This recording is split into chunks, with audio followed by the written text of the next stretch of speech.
Hello friends, magic കിച്ചണിലേക്ക് എല്ലാവർക്കും സ്വാഗതം. ഇന്ന് ഞാനിവിടെ ഉണ്ടാക്കാൻ പോകുന്നത് ഒരു നീർദോശയാണ്. അപ്പോൾ അതിന് വേണ്ടിയിട്ടുള്ള സാധനങ്ങളൊക്കെ ഒരു സ്പെഷ്യലായിട്ടുള്ള ഉള്ളിച്ചമ്മന്തി ഞാൻ ഉണ്ടാക്കിയിട്ടുണ്ട്. ഈ നീർദോശ എങ്ങനെ ഉണ്ടാക്കണമെന്ന് നമുക്ക് നോക്കാം. വരൂ. നമുക്ക് നീർദോശ ഉണ്ടാക്കാൻ വേണ്ടിയിട്ട് അതിലൊരു പാത്രം നിറയെ എടുത്തിട്ടുണ്ട്. ഒരു പാത്രം നിറയെ പച്ചരി എടുത്തു. അപ്പം അത് നന്നായിട്ട് ഒരു 4-5 മണിക്കൂർ കുതിർത്തി ഇതങ്ങനെ കഴുകി വെച്ചിട്ടുണ്ട്. അപ്പോൾ ഇത് നമുക്ക് അരച്ചെടുക്കാം. അതിന് വേണ്ടിയിട്ട് അരി 2-3 ചെറുള്ളി എടുത്തിട്ടുണ്ട്. ഇതിലൊരു 1/2 കപ്പ് പച്ചരി എടുത്തിട്ടുണ്ട്. ആവശ്യത്തിനുള്ള ഉപ്പും. അപ്പോൾ ഇതൊന്ന് നന്നായിട്ട് നല്ല പേസ്റ്റ് മാതിരി അരയ്ക്കണം. ഞാൻ അതിന് വേണ്ടിയിട്ട് ജാർ എടുത്തിട്ടുണ്ട്. ഇതെല്ലാം കൂടിയിട്ട് ഒന്ന് അരച്ചെടുക്കാം. നീർദോശ, ഈ അരി, ഉള്ളി, തേങ്ങ, ആവശ്യത്തിനുള്ള ഉപ്പ് അതൊക്കെ ചേർത്തിട്ട് നമുക്ക് അരച്ചെടുക്കണം. 2 ഉള്ളി എടുത്തിട്ട് 3 ഉള്ളി എടുത്തിട്ടുണ്ട്. തേങ്ങ, ആവശ്യത്തിനുള്ള ഉപ്പിട്ട് കൊടുക്കാം.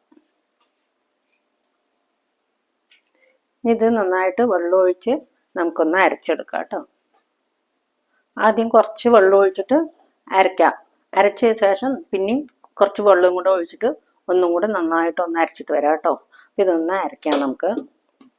പേസ്റ്റായിട്ട്, നല്ല പേസ്റ്റായിട്ട് അരി നന്നായിട്ടൊന്ന് അരച്ചെടുത്തിട്ടുണ്ട്. നല്ല പേസ്റ്റായിട്ട് തരിയൊന്നും ഇല്ലാതെ അരച്ചെടുക്കണം കേട്ടോ. അപ്പം ഇത് പുളിക്കേണ്ട ആവശ്യമൊന്നുമില്ല. കുറച്ചും കൂടെ വെള്ളം ഒഴിച്ച് കൊടുക്കുക. അരച്ചത് നമുക്ക് ചൂടാവുന്നതാണ്. അപ്പോൾ ഇതിന് സ്പെഷ്യലായിട്ട് ഞാൻ ഒരു ഉള്ളി ചമ്മന്തി ഉണ്ടാക്കുന്നുണ്ട്. അപ്പം അതെങ്ങനെയാണെന്ന് നമുക്ക് നോക്കാം കേട്ടോ. ഇതെങ്ങനെ ഒഴിച്ചു കൊടുക്കുക. അപ്പം മാവിൻ്റെ പാകം എങ്ങനെയാണെന്ന് നമുക്ക് നോക്കാം. അപ്പം അതിന് ഇതങ്ങനെ ഇളക്കി കൊടുക്കുക. അതാണ്ടോ നീർദോശയ്ക്ക് നീരായിട്ട് തന്നെ വേണം. ഈ കയ്യിൽ അങ്ങനെ ആക്കണ സമയത്ത് ഇങ്ങനെ കാണാനേ പാടുള്ളൂ. ഒഴിച്ചു കഴിഞ്ഞാൽ അതങ്ങനെ കാണാൻ പാടുള്ളൂ. അപ്പോൾ ഇതിന് നന്നായിട്ട് ഉപ്പൊക്കെ നോക്കുക. അങ്ങനെ കണ്ടോ, ഇതുമാതിരി ആവണം നീർദോശ. അപ്പോൾ ഇതൊന്ന് അടച്ച് നമുക്ക് മാറ്റി വയ്ക്കാം. അപ്പം അതിന് വേണ്ടിയിട്ട് ഉള്ളി ചമ്മന്തിക്ക് കുറച്ച് ഉള്ളി എടുത്തിട്ടുണ്ട്, ചെറിയ ഉള്ളി. അതിൻ്റെ കൂടെ കുറച്ച് പുളി, ഒരു ചെറിയൊരു കഷ്ണം പുളി എടുത്ത് വയ്ക്കുക. ഇനി നമുക്ക് വേണ്ടത് കുറച്ച് കരിവേപ്പില ഇട്ട് കൊടുക്കാം. കുറച്ച് ഉള്ളി, കുറച്ച് ഒരു ചെറിയൊരു കഷ്ണം പുളി, ആവശ്യത്തിനുള്ള ഉപ്പ്. ഇതൊന്നും നല്ലോണം അരയ്ക്കേണ്ട. കുറച്ചൊന്ന് ചതച്ച് ക്രഷ് ചെയ്തിട്ട് നമ്മൾ തിരിച്ചിട്ട് ഒന്ന് ക്രഷ് ചെയ്തെടുത്താൽ മതി. അപ്പോൾ ഞാനൊരു ജാർ എടുക്കാം. ജാർ എടുത്തിട്ടുണ്ട്. നമുക്ക് ഈ ഉള്ളിനെ ഉപ്പ് പുളിയൊക്കെ ഇതിലിട്ട് കൊടുക്കാം. ഇതൊന്ന് ചതച്ചെടുത്തിട്ട് വരാം.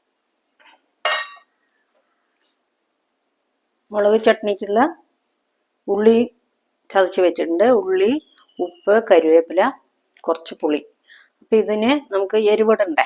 അപ്പോൾ അതിനൊന്ന് താളിപ്പ് കൊടുക്കാം. ഞാനൊരു കരണ്ടി വെച്ചിട്ടുണ്ട് കേട്ടോ. ഇതിൽ 2 സ്പൂണ് 3 സ്പൂണ് എണ്ണ ഒഴിച്ച് കൊടുക്കുക. എണ്ണ കുറച്ചധികം വേണം. എണ്ണ ഒഴിച്ച് കൊടുത്തിട്ടുണ്ട്. ഇത് ചൂടായിട്ട് നമുക്ക് കടുക് ഇട്ട് കൊടുക്കാം. ഒരു 1/2 സ്പൂണ് കടുക് ഇട്ടിട്ടുണ്ട്. ഇത് ഒന്ന് പൊട്ടി വരട്ടെ. കടുക് നന്നായി പൊട്ടി തീയൊന്ന് കുറച്ച് വയ്ക്കുക. കടലപ്പരിപ്പ് ഇടണ്ട, ഉഴുന്ന് പരിപ്പിട്ട് കൊടുക്കുക. കുറച്ച് ഉഴുന്ന് പരിപ്പിട്ടിട്ടുണ്ട്. ഒന്ന് ചൂടാകുമ്പോഴേക്കും നമുക്ക് വേണ്ടത് തീയൊന്ന് കുറച്ച് വയ്ക്കുക. കുറച്ച് വെളുത്തുള്ളി, ഒരു 10 വെളുത്തുള്ളി ഞാൻ എടുത്തിട്ട് ചതച്ചത് അതൊന്ന് ഇട്ട് കൊടുക്കുന്നുണ്ട്. കുറച്ച് കരിവേപ്പില ഇട്ട് കൊടുക്കുന്നുണ്ട്. ഇത് നല്ലതുപോലെ ഒന്ന് മുറുകി വരട്ടെ. തീ നന്നായി കുറച്ച് വയ്ക്കുക. കരിഞ്ഞു പോകാതെ നോക്കണം. അതോ നല്ല സിമ്പിളായിട്ടുള്ള മുളക് ചട്നി, ഉള്ളിച്ചമ്മന്തി, എന്താ വെച്ചാലും പറയാം. നമുക്ക് ഇങ്ങനെ കണ്ടോ, കളറൊക്കെ മാറി വരാൻ തുടങ്ങി. പെട്ടെന്ന് നമുക്ക് ഒരു 4-5 ഉള്ളി എടുത്ത്, വലിയ ഉള്ളിയാണെങ്കിലും കുഴപ്പമില്ല കേട്ടോ. ചെറുത് വേണമെന്ന് മാത്രമില്ല, വലുതായാലും കുഴപ്പമില്ല. ഉള്ളി നന്നായിട്ട് വെളുത്തുള്ളി മൂത്ത് വരുന്നുണ്ട്. ഇനി നമുക്ക് ഇത് കരിയണ്ട. നമുക്ക് എരിവിന് വേണ്ടിയിട്ട് ക്രഷ് ചെയ്ത കുറച്ച് 1 സ്പൂൺ മുളക് പൊടി ഇട്ട് കൊടുക്കാം. പിന്നെ നമുക്ക് കുറച്ച് മുളക് പൊടി ഇട്ട് കൊടുക്കാം. എരിവിന് വേണ്ടിയിട്ട് 1 സ്പൂൺ മുളക് ഇടാം. നിങ്ങൾക്ക് എത്ര എരിവ് വേണ്ട വെച്ചാൽ അത്ര ഇട്ട് കൊടുത്തോളൂ കേട്ടോ. നല്ലൊരു മണമൊക്കെ വരുന്നുണ്ട്. വെളുത്തുള്ളിയുടെ സൂപ്പറായിട്ടാവും.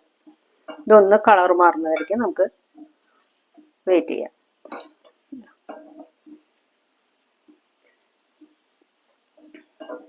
അടിപൊളിയായിരിക്കും. മുളകിൻ്റെ കളറൊക്കെ മാറി തുടങ്ങി. ഇനി നമുക്ക് ഈ ഉള്ളി ഇതിൻ്റെ കൂടെ ഒഴിച്ചു കൊടുക്കുന്നുണ്ട്. അടിപൊളി മുളകിച്ചിട്ട് ഉള്ളിച്ചമ്മന്തി. ഉള്ളി വറക്ക് ഒന്നും വേണ്ട, നന്നായിട്ട് ഇളക്കി കൊടുക്കാം. ഇത് കുറച്ച് കഴിഞ്ഞ് അതൊന്ന് സെറ്റായിക്കോളും. നമ്മൾ ദോശയൊക്കെ ചുടുമ്പോഴേക്ക്, നീർദോശയൊക്കെ ചുടുമ്പോഴേക്ക് ഇത് കറക്റ്റായിട്ടിരിക്കും. നല്ലതുപോലെ ഇളക്കി കൊടുക്കുക. നിങ്ങൾക്ക് എത്ര എരിവ് വേണ്ടേ വെച്ചാൽ അത്ര ഇട്ട് കൊടുക്കണം. റെഡിയായി, സൂപ്പറായിട്ടില്ലേ? ഉപ്പൊക്കെ നോക്കുക. പുളി ചെറുതായിട്ട് ഒരു പുളിപ്പും ഉണ്ടാവും.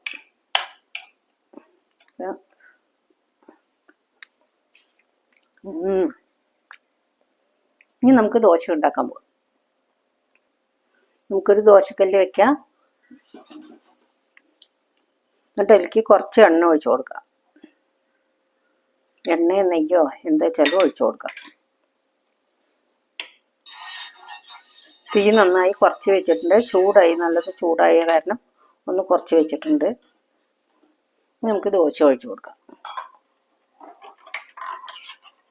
ദോശ നമുക്ക് പരത്തണ്ട. നീർദോശ ഇങ്ങനെ ഒഴിച്ച് ഇങ്ങനെ ഒന്ന് ഒഴിച്ചു കൊടുത്താൽ മാത്രം മതി. ഗ്യാപ്പുള്ളവിടെ മാത്രം അങ്ങനെ ഒഴിച്ചു കൊടുക്കും. ഭംഗിയൊന്നും ഉണ്ടാവില്ല. ഗ്യാപ്പ് വരുമ്പോൾ നമുക്ക് ഈ മാവിനെ ഇങ്ങനെ ഒഴിച്ചു കൊടുത്താൽ മതി. നല്ല സോഫ്റ്റായിട്ടിരിക്കും, നല്ലൊരു ടേസ്റ്റ് ഉണ്ടാവും. തീ നന്നായി കുറച്ച് വെച്ചിട്ടുണ്ട്. ഇനി നമുക്ക് ഇതിൻ്റെ മേലെ നമുക്ക് നെയ്യ് ഒഴിച്ചു കൊടുക്കാം. നെയ്യ് ഇഷ്ടമുള്ളവർക്ക് നെയ്യ് ഒഴിച്ചു കൊടുത്താൽ മതി. അധികമായി എല്ലാ ഭാഗത്തേക്കും ആക്കി കൊടുക്കുക. നമുക്ക് ഒന്ന് അടച്ച് വെക്കണേ, ചെറുതായിട്ട് ഒന്ന് അടച്ച് വെക്കാം. പെട്ടെന്ന് ആകും നമുക്ക് ദോശ. തുറന്ന് നോക്കാം.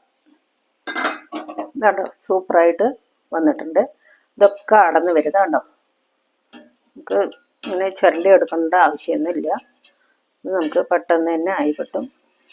ഒരു 5 മിനിറ്റ് അത്ര ആവശ്യമില്ല. തീ കൂട്ടി വെച്ച് കരിയിക്കണ്ട, നമുക്ക് സമാധാനത്തിൽ ചുട്ടാൽ മതി. നമുക്കിത് എടുത്തു മാറ്റാം. ഇനി നമുക്ക് ഒന്നും കൂടെ ഒഴിച്ചു കൊടുക്കാം. എങ്ങനെയുണ്ട്? സൂപ്പറായിട്ടില്ലേ? വേഗം നമുക്ക് രാവിലേക്ക് ഒന്നുമില്ല വെച്ച കുറച്ച് പച്ചരി, നമ്മൾ എണിച്ച ഉടനെ കുറച്ച് പച്ചരി ഇട്ട് വയ്ക്കുക. നമുക്ക് കുളിയും പല്ല് തേപ്പ് കുളിയൊക്കെ കഴിഞ്ഞ് ആകുമ്പോഴേക്ക് പച്ചരി റെഡിയായി, ഉള്ളിച്ചമ്മന്തി റെഡിയാകും. പരത്തേണ്ട ആവശ്യമില്ല. നമുക്ക് ഇതങ്ങനെ ഒന്നും ഒഴിച്ചു കൊടുത്താൽ മതി. കുറച്ച് നെയ്യ് ഒഴിച്ചു കൊടുക്കാം. ഇത് മാവ് ഒഴിച്ചത് നെയ്യ് ഒഴിച്ചു കൊടുക്കരുത്. അതൊന്ന് ആയ ശേഷം നമുക്ക് നെയ്യ് ഒഴിച്ചു കൊടുക്കാം. കുറച്ച് നെയ്യ് ഒഴിച്ചു കൊടുക്കാം.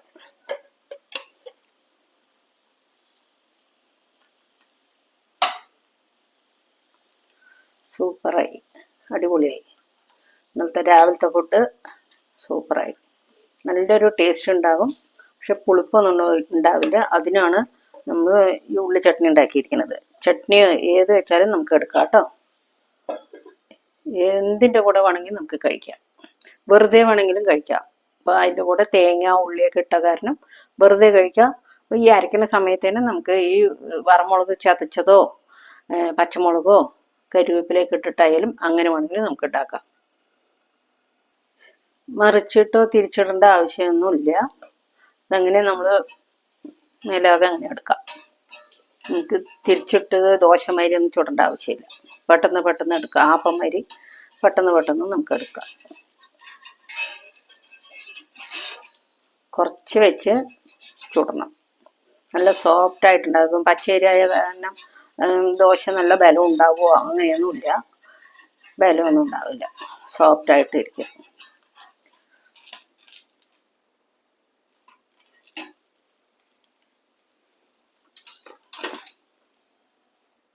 അങ്ങനെ നമ്മുടെ നീർദോശ റെഡിയായി. സോഫ്റ്റ് ആയിട്ടുണ്ടാകും. നല്ല ടേസ്റ്റോട് കൂടിയിട്ടുള്ള ദോശ. ഇതുണ്ടോ? നമുക്ക് ഇതൊന്ന് എങ്ങനെ കഴിക്കണമെന്ന് നോക്കാം. പക്ഷേ ദോശ പോലെ നമുക്ക് പരത്തേണ്ട ആവശ്യമില്ല. പരത്തിയത് നന്നായിരിക്കില്ല. നമ്മുടെ ഉള്ളിച്ചമ്മന്തി റെഡിയായി. അടിപൊളിയായിട്ട് ഉള്ളിച്ചമ്മന്തി, സൂപ്പർ ടേസ്റ്റ്. നമുക്ക് ചട്നി ഉണ്ട്, ചട്നി ഒഴിച്ചു കൊടുക്കാം.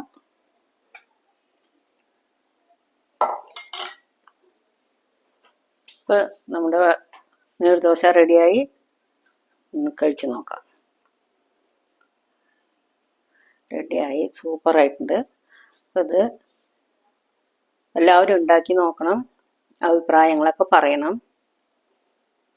ലൈക്ക് ചെയ്യുക, കമൻറ്റ് ചെയ്യുക, സബ്സ്ക്രൈബ് ചെയ്യുക, ഷെയർ ചെയ്യുക. ഞാനിതൊന്ന് കഴിച്ചു നോക്കട്ടെ. അടിപൊളിയായിരുന്നു. നീർദോശയ്ക്കും ചമ്മന്തിക്കും നല്ല ചേർച്ചയുണ്ട്. അപ്പം നീർദോശ ഉണ്ടാക്കി നോക്കുക, അഭിപ്രായങ്ങൾ പറയുക, ലൈക്ക് ചെയ്യുക, കമൻറ്റ് ചെയ്യുക, സബ്സ്ക്രൈബ് ചെയ്യുക, ഷെയർ ചെയ്യുക. ഇനി അടുത്ത വീഡിയോയിൽ നല്ലൊരു റെസിപ്പിയുമായിട്ട് കാണാം. എല്ലാവർക്കും ബൈ.